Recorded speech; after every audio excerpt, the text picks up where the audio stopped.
하나 준비했습니다. 더불어서 우리 그 윤석열 총장이 앞으로 어떻게 될 것인가에 대해서도 준비를 했고요. 또 지난 화요일과 오늘 연달아 열린 정경심 교수의 재판에 대해서도 저희가 한 곡지를 준비했습니다. 오늘 이런 소식을 가지고 먼저 시작을 할 예정인데요. 제가 깜짝 놀랄 얘기를 들었어요. 어떤 겁니까?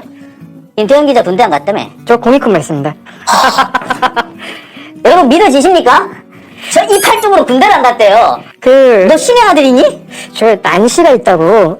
그날 이제 신검을 받으러 갔는데 한 40명, 60명 가까이 되는 그 숫자 중에 저만 4급이 나왔습니다. 난시는 나도 있어. 뭐 얼마나 심해? 또 안경도 안 쓰잖아. 예, 잘 안 쓰는데 일단은 저는 국방의 의무는 다. 의문이 아니 지금 저기 추미애 장관 얘기가 아니라 네 거부터 좀 까봐야겠다 야. 진짜 수사 들으면 어떡하지? 예, 정말 깜짝 놀랄 얘기였습니다. 예, 원래 그 김태현 기자가 육군사관학교를 지원을 하려고 했는데 이 신검에서 떨어지면서 육사 진학을 포기한 걸로 이렇게 알려져 있어요. 원래는 이제 시험을 준비했는데 그 당시에 운동을 한다고 그 운동을 한참 하다가 발목이 부서진 거예요. 그래가지고 이제 시험을 포기하고. 발목이 부서졌어? 네. 이순신 장군 얘기 갑자기 생각이 나지. 뭐 이렇게 버드나무로 이렇게 다리 묶고 좀 했어야 되는 거 아니었냐? 그래서 너무 그 군대를 가야겠다라는 생각에 그 다리에 박혀있던 그 심까지 다 뺐거든요. 근데 다리는 1급이 나오더라고요. 다리는 1급이 나왔는데 난시가 4급이 나와서. 야, 네. 그거 아닙니까? 그 군대 가기 싫어서 손가락을 잘랐는데 평발로 면제됐다는 그런 전설 같은 이야기가 네. 여기 있었습니다. 네. 야, 재밌는데 이거? 네. 야, 이 재밌는 얘기 저희 잠시 뒤에 하기로 하고요. 오늘은 먼저 우리 임은정 검사 얘기부터 한번 해보도록 하겠습니다.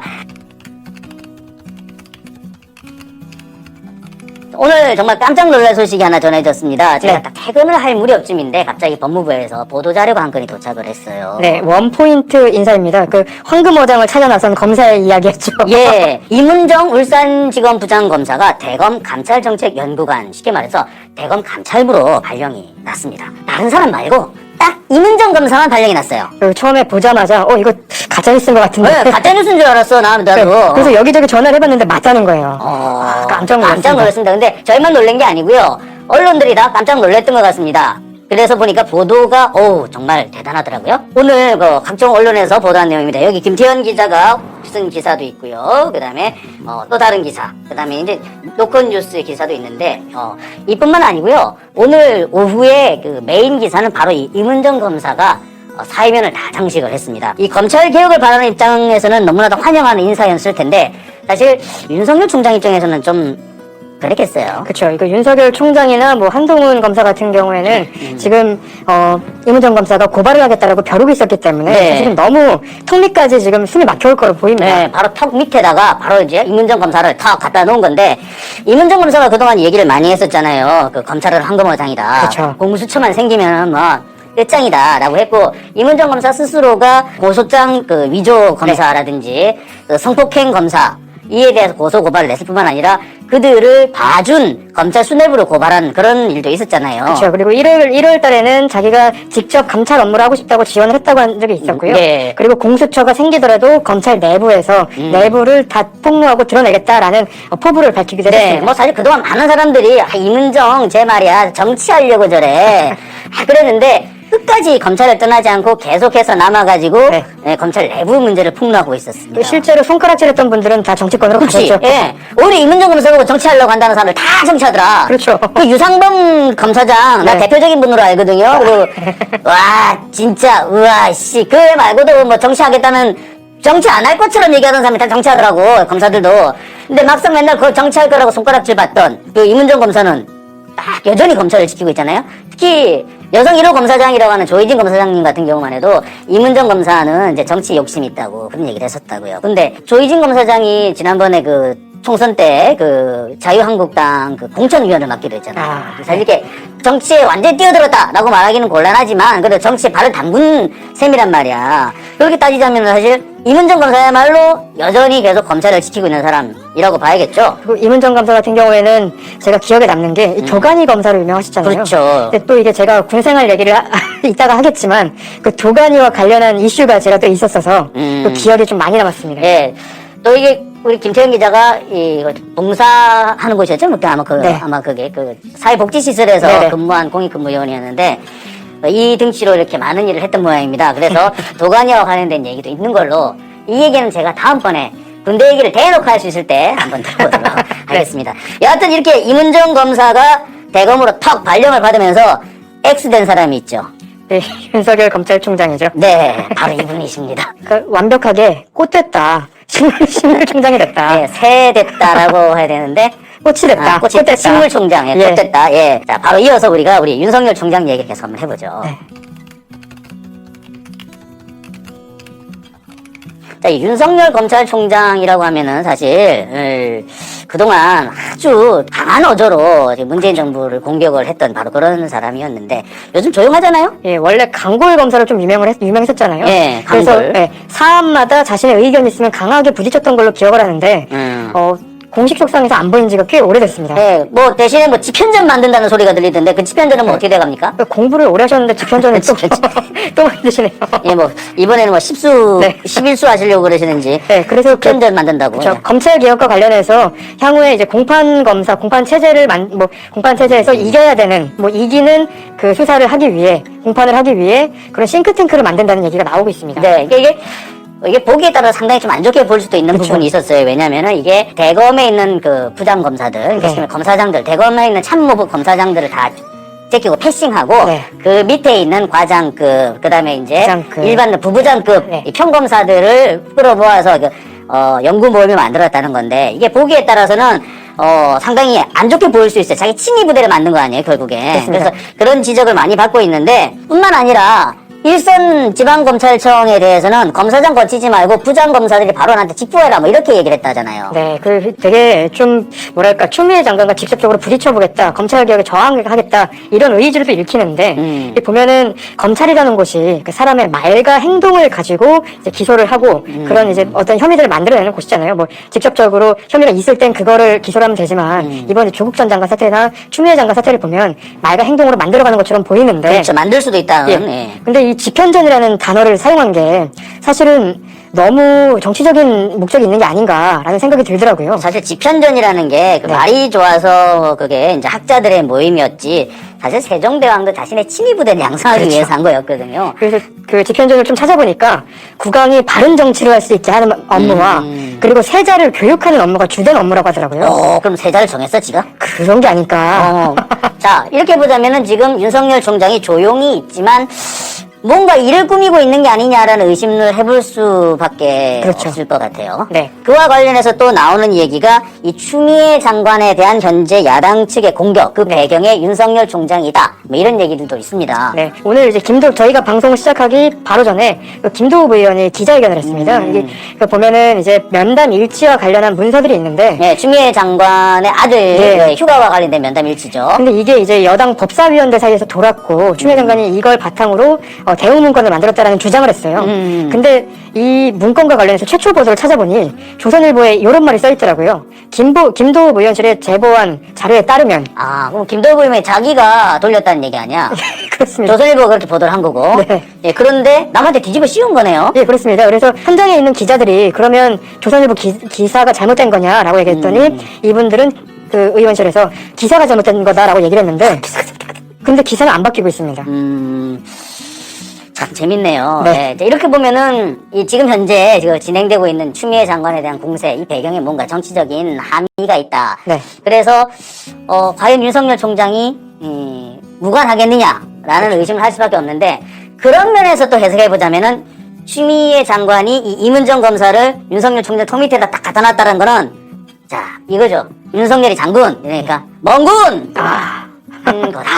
멍군이고 외통수입니다. 지금. 예, 제가 볼 때는 야 이거 세요. 네, 셉니다. 이거 임은정 검사의 활약이 기대가 됩니다. 그리고 김도우 의원의 그 오늘 기자회견과 그 검찰 이 관련성을 조금 더 생각을 해보면 김도우 의원이 그런 얘기를 해요. 그 검찰 내부에 있는 자료다.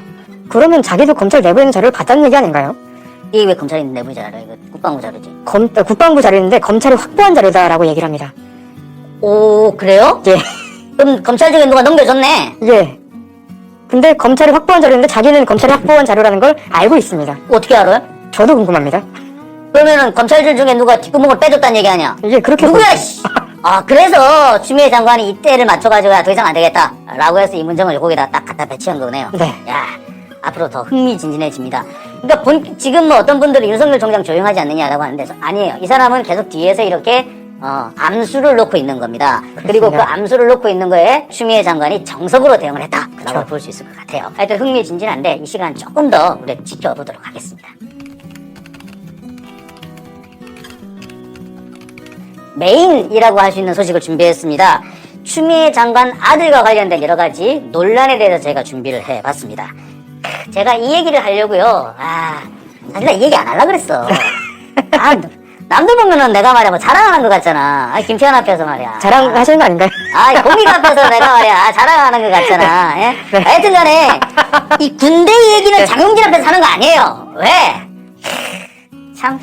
내가 이런 얘기까지 해야 되나? 뭐 지금 보면은 그렇습니다. 네. 지금 추미애 장관 아들의 병가를 놓고 정치적 논란이 왔다 갔다 하고 있습니다. 뭐 탈영이다. 네. 이런 얘기부터 해가지고 특혜를 받았다. 이런 주장이 난무하는데 공익은 탈영 안 하지? 집에 가죠. 매일 저녁에. 짜증나. 진짜. 자, 그런데 저는 이 논란 자체가 이해가 안 갑니다. 이 군대를 갔다 온 사람이 아니면 모르겠지만, 네. 군대를 갔다 온 사람이면 누구나 알 수 있는 얘기이기 때문이에요. 참. 그런데 요즘 보면은 뭐 여기저기서 군대 얘기를 막 하는 사람도 있습니다. 정치권에 뭐 있는데 적어도 군대 얘기는요 장용진 앞에서는 하면 안 됩니다. 군대 이야기 감히 장용진 앞에서 안 됩니다. 진짜 정말. 제가 그래서 군대 얘기가 나오면 입을 다물고 있습니다. 네.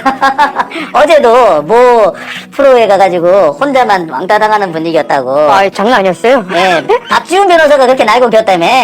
저 숨 쉬는 걸로도 혼났습니다.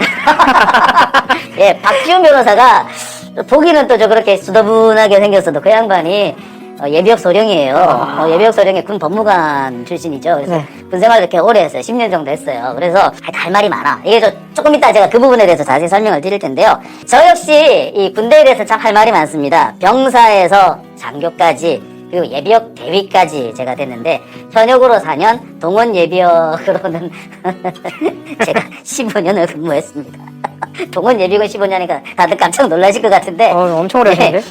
제가 이제 사실 그 시험 치고 하고 뭐 고시 준비하고 이런다고 군대를 늦게 갔어요. 그리고 이제 대학원 다니고 하니라고. 그래서 군대를 늦게 가니까 장교로 가려고 했는데 그 해에 IMF가 터집니다. 그래서 장교 시험을 치는데 이놈의 장교 시험이 보통 1.1대1 그랬거든? 네. 30대1이야. 무슨 지가 고시야? 사법시험이 60대1 하는데 네. 육군 소위 시험이 30대1이면 너무하잖아. 너무하죠. 나중에 공군장교 시험을 치는데 45대1이더라고. 뭐 이런 경우가 다 있냐. 우리가 줄줄이 떨어졌어요. 육해공 다 떨어지더라고. 근데 어떡하냐고. 그래서 별 수 없이 이거 마지막 시험을 준비해야겠다라고 해서 육군 정훈장교 시험에 응시를 했어요. 네. 응시를 해놓고 서류를 내놓고 집에 왔는데 보니까 어이구 명장이 와 있네. 육군 31사단으로 입대하시오. 네. 고민을 했어요. 이걸 연기를 할 것인가 말 것인가. 근데 또 떨어지면 어떡하나 생각이 들더라고요. 그렇죠. 그래서 입대를 했어요. 입대를 했는데 어쩌다 보니까 이게 여러분 이거 꿀팁 중에 하나입니다. 장교로 가고 싶은 분들은 한번 생각해 두세요. 대한민국 모든 장교 과정, 장교 그 후보 과정에서 현역병 TO가 있습니다. 예. 아주 소수지만 네. 현역병 TO가 있어요. 그래서 그렇죠. 한두 명 정도를 추가로 뽑을 수 있어요. 내가 거기에 걸린 거야. 합격을 했지. 네. 근데 합격자 발표가 나고 두 달 반을 병근무를 했어. 미치겠더만. 부대에서도 미치려고 그러는 거야. 얘는 장교도 아니고 병도 아니야. 네.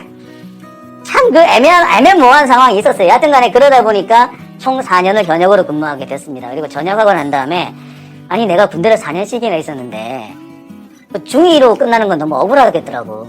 그래서 예비역 장교 진급 신청을 했더니 달고 합격을 한 거야. 예비역 대위가 됐어요. 근데 문제는 45살, 만 45세까지 동원 예비군을 하래. 네, 그래서 동원 예비군 15년 했습니다. 자, 이쯤 되면은 군대에 대해서 내가 하면 많은 거 확실하죠? 예. 저는 자꾸 땅을 보게 되네요. 그렇지! 진짜! 네. 이거 공익하고 말 못하겠네. 자기가 무조건 할 수 있다고 생각해야 된다. 이 추미애 장관 아들과 같은 일은요, 사실 부대마다 늘 있었어요. 늘 있어가지고, 제가 보기에도, 뭐 자주 있는 건 아닌데, 1년에 한 건 정도씩은 꾸준히 있었던 것 같아요. 제가 이제 4년 동안 현역 복무를 하면서 그 부대에 한 4번, 한 3번 정도 봤어. 휴가를 나갔는데, 휴가 나가서 수술을 했어. 그런데 수술 일정이 꼬이고 이러면서 또는 빨리 안 낫고 이러면서, 부작용 생겼다 이러면서 이렇게 술밥을 제때 못 풀었다는 둥, 또는 통증이 남아있다는 둥 이래가지고 휴가 연장을 해달라고 연락이 와요. 병원에 입원해 있는 놈이 어떻게 부대로 와가지고 신청을 할까? 전화로 할 거 아니야. 그러면은 이제 대체로 어떻게 하느냐면은 해줘요. 그렇죠. 물론 욕은 먹지. 욕은 엄청 먹지. 네. 그래가지고 갈 때 말이야 똑바로 어쩌고 다 욕을 먹는데 그래 결국은 해줘요. 왜냐하면은 어떡할 아프다는데 그런다고 만약에 아프다는 놈이 만약에 탈영이라도 해버리면 어떡할래? 큰일 나죠. 그렇지. 그러니까 차라리 얘를 그 휴가 처리를 해줘가지고 탈영 처리를 안 하게 만들어야지 부대에서도 괜찮아. 오히려 덜 골치 아파요. 그래서 욕을 하지만 결국에는 처리를 해줍니다.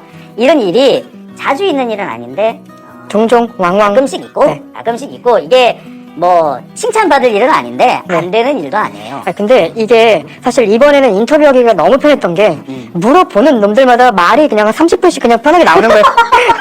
같이 근무했던 애들한테 연락을 했는데 같이 근무했 이게 황당한 게 종종 있는 일인데 물어보면 다 있어요. 다 있어요. 예.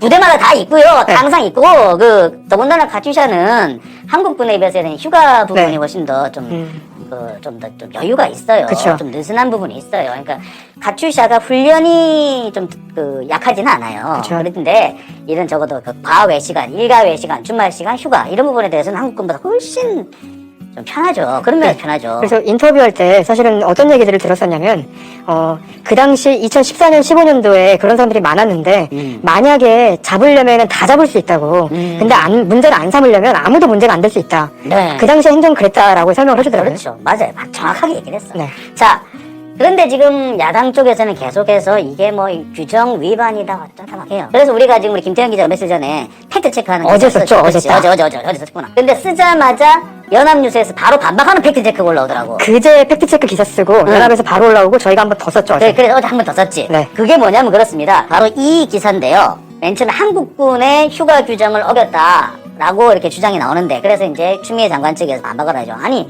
카투샤는 미군 규정을 적용한다. 그래서 저희가 그 부분에 대해서 그게 맞다라고 이렇게 쭉 써서 네. 600-2 이래가지고 설명을 했잖아요. 네. 그랬더니 곧바로 얘가 휴가는 아니다.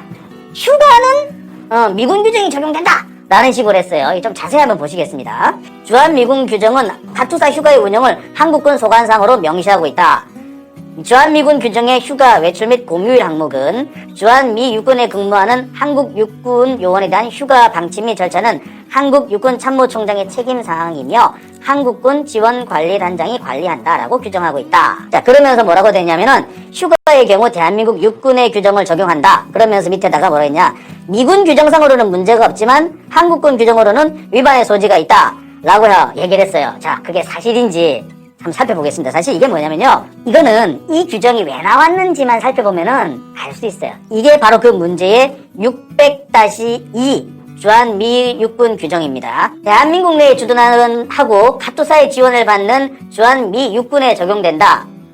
한국 육군 요원에 관한 한 어떠한 방침 또는 예규에 우선한다 라고 되어 있죠. 이 말은 뭐냐면 이 규정 자체가 미군을 위해서 만들어진 게 아니라 한국군 카투샤를 위해서만 적용되는 규정이다라는 거죠. 따라서 모든 규정에 앞서서 이 규정 600-2가 적용된다는 것을 의미를 합니다. 자, 그리고 지금 저 연합뉴스에서 얘기하고 있는 휴가, 외출 및 공휴일에 관한 규정인데요. 바로 이 부분입니다. 4-4 부분인데 연합뉴스는 이 부분을 A항 부분을 문제를 삼고 있습니다. 한국 요원에 대한 휴가 방침 및 절차는 한국 육군 참모총장의 책임사항이며 한국군 지원단장이 관리한다 라고 얘기를 하고 있습니다. 이거를 근거로 삼아서 이것이 한국군의 규정을 적용한다 라는 주장을 합니다. 근데 잘 보세요. 이게 어디 한국군 규정을 적용하라는 얘기예요. 휴가의 결재권자가 한국군 지휘관이라는 뜻이지. 그래서 사실 이 말만 가지고 왔다 갔다 하는 거는 별로 의미가 없다고 갑자기 생각이 들더라고요. 네. 그래서 한국군 규정을 보면 그럼 큰 차이가 있나? 그렇지. 라고 봤더니 일단 보시겠습니다. 이게 뭐냐면은 주한미군 규정에서 휴가 외출 규정은 한국군 규정을 적용한다가 아니라 한국군 지휘관이 휴가를 결제를 할 수 있다는 얘기예요. 이 규정에 따라서.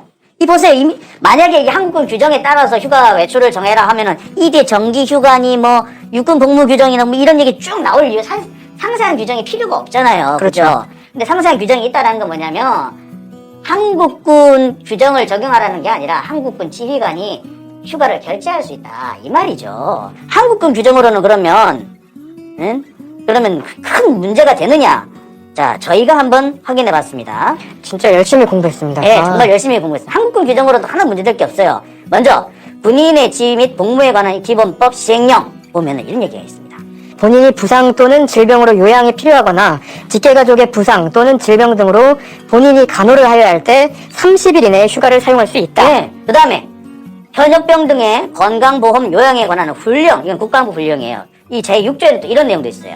네, 외출, 외박, 휴가 기간 중 민간 요양기관에 입원하여 진료를 받고자 하는 현역병 등은 소속 부대의 장애 승인을 얻어야 하며 응급환자 등 부득이한 사정으로 입원 전에 승인을 얻지 못한 경우에는 입원 후 승인을 받을 수 있다. 이 규정이 2005년에 만들어진 규정인데요.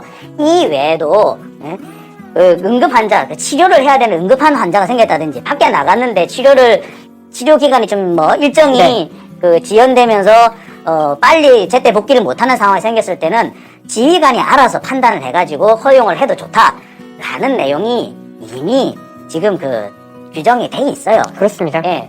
제가 있을 때 어떤 책자가 있었냐면 부대관리 200푼이라는 게 있었어요. 네. 거기에 보면 그 내용이 있어. 아프다는 애가 있으면 굳이 바닥바닥 우겨서 야 복귀해! 라고 하지 말고 사정을 잘 봐가지고 거짓말이 아닌 것 같으면 치료를 다 끝내고 올 수 있도록 그렇게 조치를 하라고 돼 있다고. 부대관리 200푼에 봤냐? 부대관리 200푼? 아 진짜 신원식 의원 같은 사람은 이런 거 봤어야 되는데 네. 아 나 이해가 안 가네. 자, 근데 제가 이 얘기를 좀 더 자신 있게 할 수 있는 이유가 있어요. 왜? 이거를 누가 만들었다? 박지훈 변호사가 네, 만들었죠. 짜자잔. 이분이 만들었어요. 예. 박지훈 변호사가 아까도 말씀드렸습니다만 군 법무관 출신이고요. 2005년에 육군의 인권감독관으로 역할을 했습니다. 그러면서 이 휴가와 관련된 규정들을 손을 봤다고 합니다. 그래서 밖에 나가서 수술을 했는데 제때 복귀할 수 없는 사정이 생겼을 경우에는 지휘관이 판단하여 휴가를 연장해 줄 수 있도록 했습니다. 그러니까 휴가의 사용을 제한한 것이 아니라 열어준 규정이죠, 이거는. 그렇죠. 예. 그래서 일정한 기간 안에서 네. 보통 그러잖아요. 한 뭐 병사들 같은 경우에는 적어도 복무 기간 동안 30일 또 많은 보통 한 50일 정도 나간다 그러더라고요. 네. 50일 정도 나가는데 그 안에서 내줄 수 있으면 웬만하면 내주래. 네. 그렇게 규정을 바꾼 사람이 누구? 박지훈 변호사. 아 참 이런 일을 다 하고 말이야. 야 참. 야 이건 박지훈 변호사 오늘 참 그립다 이거. 그리고 심의위원회와 관련한 내용들이 자꾸 나오는데 네. 심의위원회가 기록은 안 남아있지만 열렸던 걸로 보여요. 실제로도. 왜냐면 자료본 병가를 승인을 해줬거든요. 그렇죠. 그러면 심의위원회가 열렸든 안 열렸든 그 부대에서는 인정을 해줬다는 거고 만약에 책임을 물을 것이라면 추미애 장관의 아들이 아니라 부대에 물어야 되는 거죠. 그렇죠. 예, 바로 그런 부분이다 있다라고 보시면 되겠습니다. 그런데 이렇게 보면 확실하잖아요. 네. 우리 보통 군대 갔다 온 사람은 다 알겠지만 알아보도록 하겠습니다. 예. 예, 군대 갔다 온 사람은 잘 알겠지만 보통 이런 관행이 다 있었어. 자주 있는 건 아닌데 아직은 있었어요. 그리고 규정상으로도 문제될 게 하나도 없어요. 그렇죠. 그런데 왜 이걸 문제 삼느냐? 도대체 이걸 문제 삼는 사람은 누구냐? 네, 그 사람에 대해서 한번 알아보겠습니다.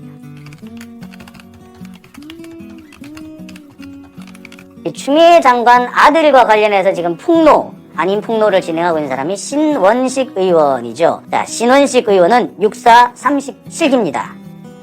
누나회 소속으로 알려져 있어요. 누나회. 네. 왜 누나회인 줄 알아? 왜 누나입니까? 박근혜 전 대통령을 누나라고 부를 정도로 사적으로 가까운 사람들. 옛날에 윤상현 의원 같은 누나 나 여기 있어요 했던. 네.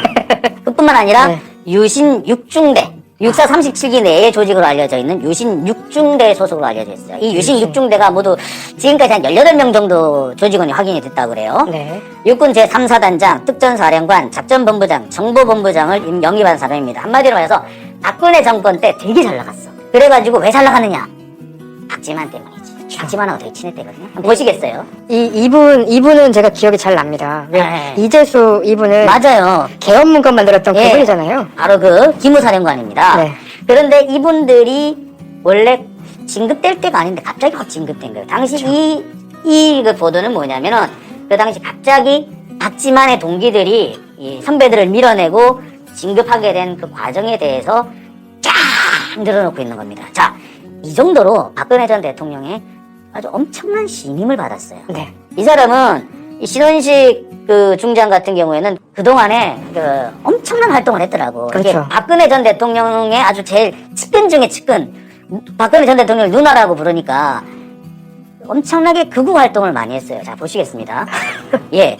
이겁니다. 작년 10월 9일에는 여기 보시죠. 전광훈 목사 보이죠? 전광훈 목사와 함께 문재인 하야 천만 집회라는 데 참석을 합니다. 거기서 뭐라고 주장을 하느냐? 촛불 집회가 대한민국을 망쳤다. 문재인을 탄핵해야 된다. 박근혜를 부축해야 된다. 이 젊은 사람들이 인민민주주의 혁명을 하게 해서 촛불혁명은 인민민주주의 혁명이었다. 이거는 공산주의로 가는 지름길이다. 와, 피를 흘려요. 이때 나오셨던 분들이 굉장히 확고한 신념을 갖고 계세요. 네. 우리나라가 공산화가 되고 있다고 생각해요. 네, 공산화가 됐다. 아니, 문재인 정부가 대한민국을 공산국가로 만들고 있는 중이다라고 생각했던 사람, 하고 있는 사람이고, 이 사람은 네. 그렇다라고 광장에서 이렇게 큰 소리를 쳤던 사람이에요. 재난지원금 받았을 것 같은데. 네.